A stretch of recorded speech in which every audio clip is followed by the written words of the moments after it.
This is one shell of a figure. Today we are looking at the Super7 TMNT Wave 12 Ultimates Leonardo action figure. Now this is based off of the 2003 animated TV series, and this is probably one of the coolest Super 7 figures that I've owned to date. Super 7 went ahead and really outdid themselves with all the articulation and paintwork and just overall just a bigger push to make better figures. And although this was a great attempt, it seems that this is not doing very well for them, as Super 7 is not doing very well as a company overall. This figure, though, I was able to pick up for $25. So this is already half off of what the retail price was for $55. I picked it up on Amazon.com. And yeah, like I said, it was $25. It was $22, and then after taxes, $24.99. So just hitting that $25 mark. And so I will be reviewing it as a $25 purchase. But I just want to go ahead and say that you can go ahead right now. As of right now, you can still pick this figure up for $25 if you are interested. Right off the bat, I'm going to say yes, you should go ahead and pick this up if you are a 2003 Teenage Mutant Ninja Turtle fan, or if you are a TMNT fan who just wants a very well articulated action figure of Leonardo. If you don't care about what the show is, or where the source material is, this is a awesome figure. Even if you do know the source material, as a fan of the 2003 TV show, as a child growing up, this was my TV show, and so this was my definitive Leonardo. So I did have all of the original action figures and the gimmick toys and all that. It was awesome. It was a great time to be a TMNT fan. But here I am 20-some years later, getting this Ultimates Leonardo action figure from Super 7. And yeah, like I said, they did a fantastic job with this Super 7, with this wave. This animated 2003 style figure. It's freaking awesome. I do have some complaints. This isn't a perfect figure, but this is by far a very, very good TMNT Leonardo action figure. This has all the things that you're gonna want with for a TMNT figure. Has good accessories, has good articulation. Enough talking about it. Let's go ahead and start messing with them, though. So let's go ahead and start talking about the accessories right now. The first accessory that you can kind of see, I kind of have him posed up already, kind of doing like a selfie pose. He has this little shell phone right here, which kind of just sits in between those hands right there. It's a very well detailed little piece of accessory. Very well done with a bunch of different paints and all that. Nicely sculpted. This is supposed to be like the keypad. This is what a futuristic 2003 personal cell phone would look like, which they're not that far off. I mean, they do have a square looking piece, just no keypad and just full on screen, but this isn't that bad. This is definitely something that I can see in a different future, different timeline, which is really cool. So yeah, we got this little accessory right here. We do have the katanas that do count as accessories for him. One issue that I have already right off the bat, which is something that everyone was complaining with these figures, is that the paint is just not very well applied on the figures. So the figure and everything painted on them are like well painted. It's just for some reason they just don't paint enough, or they just don't paint it well enough to the point where it's going to stay on. Because right here, I don't know if the camera's picking it up, but let's see, there is some yellow scuffage already on my swords, and that is because the sheath right here has a yellow kind of top that when you slide it in, I guess when you slide it in and out, it's just going to start scratching up. So that's unfortunate. That's something right off the bat that kind of sucks. Another thing is that the sword isn't really painted either. It's just kind of like a flat gray plastic. It would have been really nice if these were kind of metallic or painted silver. I mean, I can go ahead and do that, but I feel like Super 7 should have been able to do that for a $55 figure, even though I said I was reviewing him as a $25 figure. That's kind of ridiculous. I would not be happy knowing that I spent that much money and getting this as the end result. But yeah, this is I know I was saying this is a great figure, but that that kind of does suck. I'm gonna point out issues with the figure if I see them. Another kind of paint error right there on mine is that there's some scuffage on the wrist right here where the bandana or the little wrist sleeve is supposed to be at.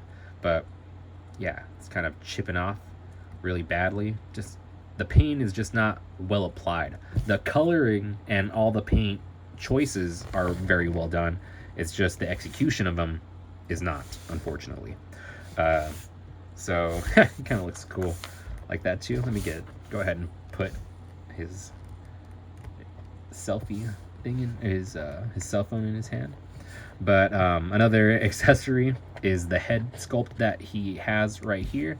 This isn't the one that is going to be shown in packaging. It's actually just going to be a stoic one right here. But this head sculpt is very reminiscent of the action figure from 2003. This is kind of how he would look on all the figures. He just kind of had that smirk on the left side, which is very nostalgic and reminiscent of that figure.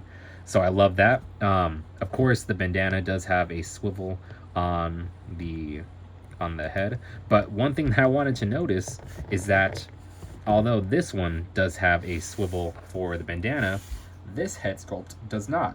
And I understand the reason being is probably because they wanted this head sculpt or this version, you know, this kind of if you're kind of doing toy photography, this is kind of just his relaxed neutral head, so his bandana is kind of just laying down, flowing behind him, so he's not doing any action. But you should still give him the swivel on the bandana just in case you just want to have a little bit more posability, more, you know, more dynamic, you know, situations if you're trying to take pictures or trying to pose these figures or put them up on display.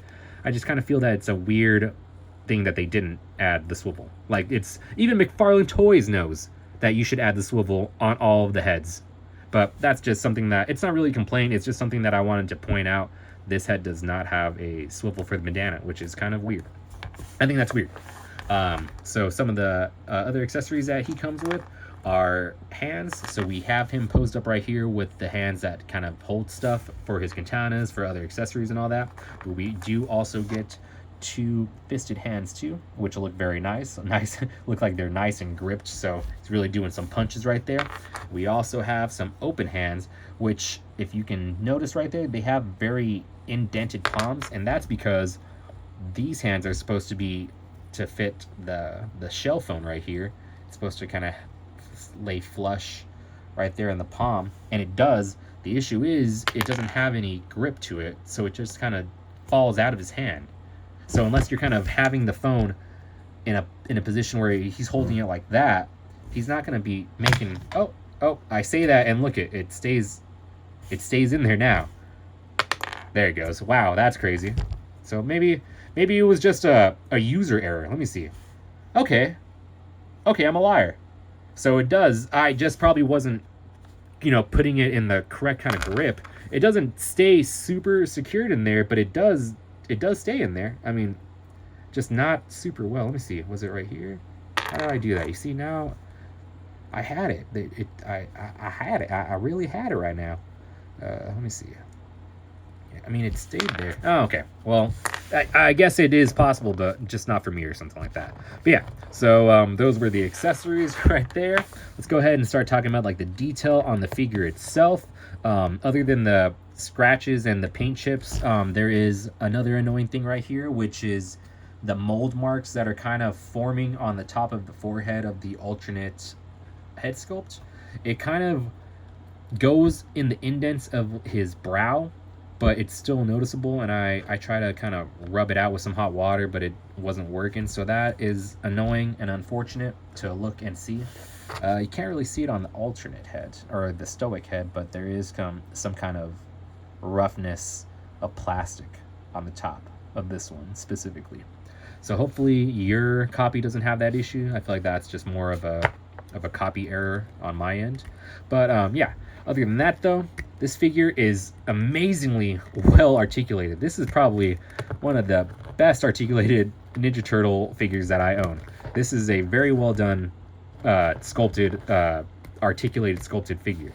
So right off the bat, you should go ahead and warm up the joints on this guy because they are nice and tight. Super7 went ahead and addressed that issue with their figures of them kind of having really loose joints after, you know, having one session of posing around with them.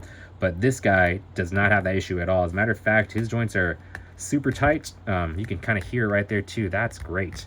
Matter of fact, I'm gonna go ahead and show you guys something right here that you guys aren't gonna believe. It's gonna blow your fucking mind right now. I'm gonna pick up this little piece right here. When I go ahead and do that, watch this. You see that? Look at that. Yep, those legs are staying right there. That is awesome. That, I mean, how long have you guys been making toys, Super 7? You guys barely figured out some engineering to keep the thigh joints nice and secure. You know, give credit where credit's due, but I feel like that should have been something that you guys figured out a while ago. So I'm happy that the articulation is very well done. Let's go ahead and start getting into it real quick. Just let me go ahead and take the hand out of the sheath, just so that way I don't mess it up. The articulation is very, very well done. I will give them that credit. This is a very well sculpted, articulated sculpted figure. So let's go ahead and start running it down. We have a double ball joint at the neck and the head. So the head is on a double ball joint, so you can go ahead and get some good movement right there. You can look up about that far without the neck joint, and about that far down without the neck joint. But with it, you get a really good range of motion. You can get him looking down all the way like that. It does have a good rotation. You just kind of have to like mess with it or kind of grab it by the neck. I kind of have a long nail on my thumb, so I don't want to scratch up the plastic, because this plastic is very fragile apparently. So yeah, he has really good articulation at the head. We have these big old joints at the shoulders, so he can go ahead and go about that far upwards. You could probably, no, that's probably, oh yeah, you see, you can probably get him a little bit more forward if you want. So that's looking really good. Does the full rotation all the way. Just the shell kind of gets in the way right there, which is fine. Doesn't look like he has a butterfly joint, so that's fine. It doesn't really hinder the articulation. He can kind of, let me see, can he do, I guess if you really wanted to, or if you really kind of put some, you know, some posability, you can kind of get him in a, not really crossing his shoulders or crossing his arms, but you can still kind of get it like that. So yeah, he does have swivels at the biceps too, so that's looking good. Can swivel all the way. There is some scuffage right there immediately as soon as I start messing with it. It's not showing up that well on camera, but it is there. Let me see. Maybe I'm just having it too close. Sorry about that, guys. Yeah, definitely can see it better right there. Yeah, and the scuffage on the leg and stuff. But yeah, so be wary of that when you're doing the articulation or messing with it. So he does have the swivels right there. He does have double ball hinges, or double hinges at the elbows, which are also kind of on a swivel too. So if you didn't want to move the bicep swivel, those do rotate, and it goes inward about that far, which is pretty well done. That's way further than 90 degrees. That's a very good, I don't know what the degree angle is at. A very good acute angle, obtuse angle, I'm not quite sure, but get it very well done on both hands or on both elbows. We also have a peg joint system at the hands, so the hands, or these specific hands, kind of go up and down. The other two pairs of alternate hands do have the up and down, or the left to right swivels, so they don't go up and down, they just go left to right, which is fine because these are supposed to be specifically for his katana wielding hand, so you can get him kind of posing down, kind of having them in a really cool pose. So yeah, rotates all the way and everything. He does have a really good ball joint at the waist, which is really well done. So you kind of grab him at the thighs right here, and you can kind of shift it left and right about that far. It does a very well, it does really good. So if you kind of want him kind of leaning to the left or right, you definitely can get that done. So that's him leaning all the way to the left, that's him leaning all the way to the right. See, very good. Yeah, looking nice. Does go forward, up, like, oh wow, yeah, you see, oh, that is nice. I didn't even realize that. So you can pull this joint right here, kind of push it up forward, and then you can get the legs up more. Yeah, you can get him sitting down a full, let me see, you can get him, yeah, that's, it's not the best, but yeah, that looks good. Look at that. That's definitely a sitting down position if you really wanted to have some pictures, you know, just anything of him sitting down. And watch, the best part about that is that when you do that, oh, they still stay. That was the real test right there, kind of pushing them up all the way and seeing how they're gonna feel when you let them drop. Nice, good job, Super7. Finally figured out how to do that thigh articulation. So yeah, he does have the ball joints at the ball swivels at the thighs, like I was mentioning, or before I started talking about or after, you know, the waist swivel right there. It does have ball joints at the thighs right here, so they do go up about that far without kind of moving the shell. But if you kind of just pick up this shell, it's a really soft plastic, so you can pick it up fairly easy. I kind of just grab like that, go about that far back or forward, not too far back, but not nothing. You see, you kind of pick up, you kind of get the joint at the waist to go forward and then kind of push that back.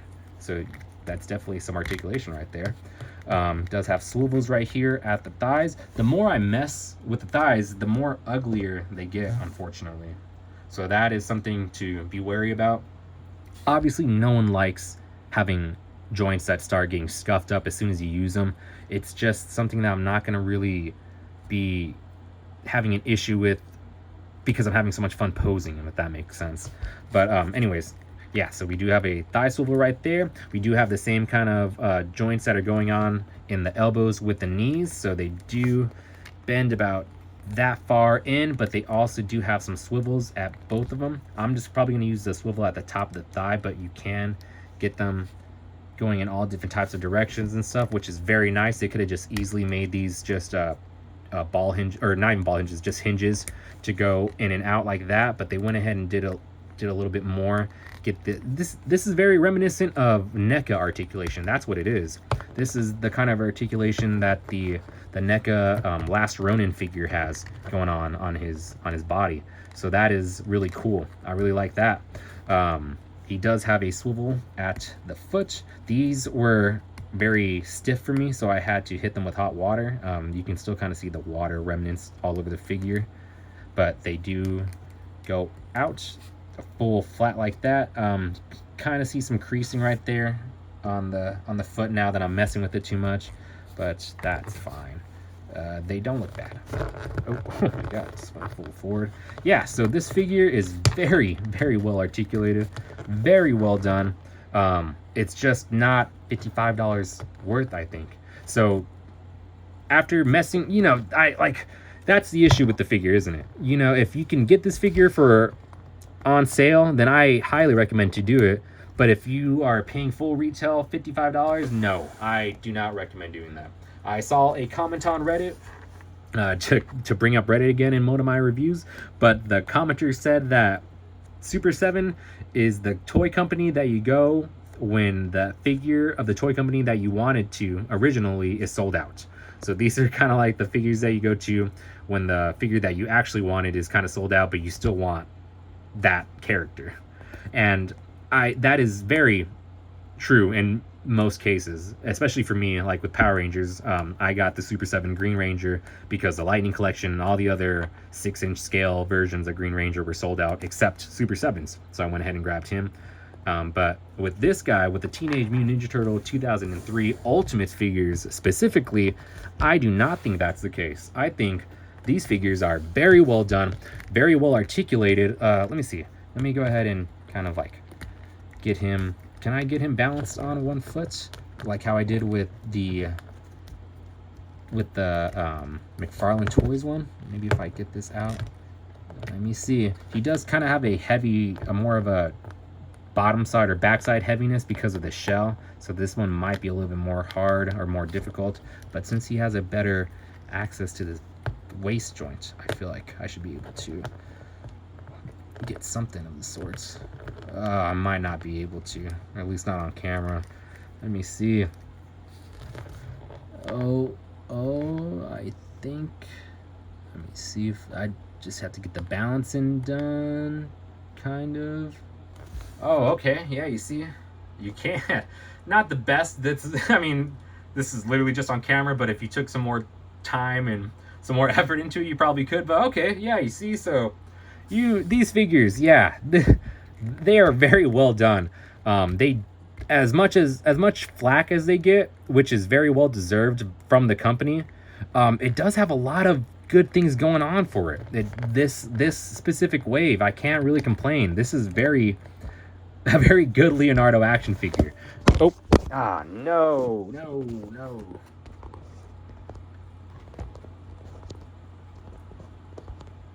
Yeah, this is a very well done Leonardo action figure.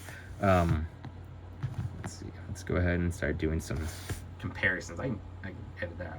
Alrighty, so let's go ahead and start doing some size comparisons and just comparisons with other figures. Let's go ahead and start off with the McFarlane Toys Page Punchers Leonardo action figure, and kind of have him doing a same pose right here.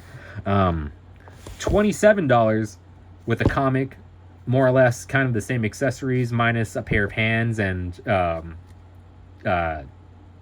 another accessory or two.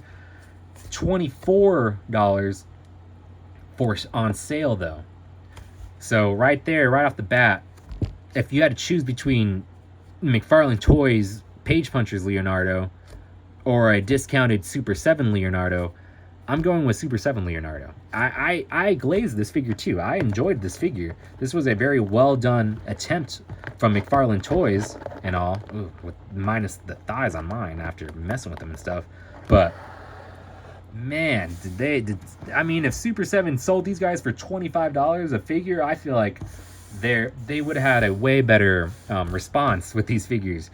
$55, $59, yeah, I can understand the issue with that for sure. But yeah, let's go ahead and as I talk about that, let's go ahead and get some more comparisons. So here he is next to that Leonardo right there. Here he is next to my custom Motu Origins He-Man right here. There he is right there. So he's scaling like 5-inch, 5.9-inch. Let me see. Here he is next to my Black Series Revenge of the Sith Anakin Skywalker, who is at 6 inches. So yeah, this guy is looking at like 5.8, 5.7-ish. Yeah, very nice, very well done.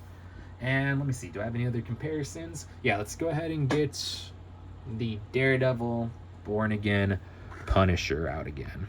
I don't know if I used him last time or not. But yeah, here's some size comparisons for all my other figures so far, or that are close in range. He scales awesome with 6-inch action figures, so that's perfect. I don't have any of my other Leonardos close enough for me to kind of show you all the different size comparisons with other Leonardos, which I was really hoping to do, but I don't have them, or don't have them near me. So maybe I'll do that in a different video, just kind of showing the size comparisons of the Leonardo figures. I feel like these scale very well next to each other too. If I'm correct, the IDW Leonardo is not supposed to be very tall, but the 2003 Leonardo TMNT Ninja Turtles are pretty freakishly tall. They're like Michael Bay, as tall as a human being, if not taller, size. So this right here, I feel like this is correct in scale with other Ninja Turtles. So if you wanted to, have these 2003 Ultimate figures posed with maybe your NECA figures or other Ninja Turtles to kind of have like a multiverse kind of display or something, you definitely can. These definitely work. Yeah, very cool. I'm really happy with this purchase. Like I said, he's still available to get for $25 to $30. I wouldn't probably pay $30 at the most, or I probably would only pay $30 at the most for this guy, but for $20 to $25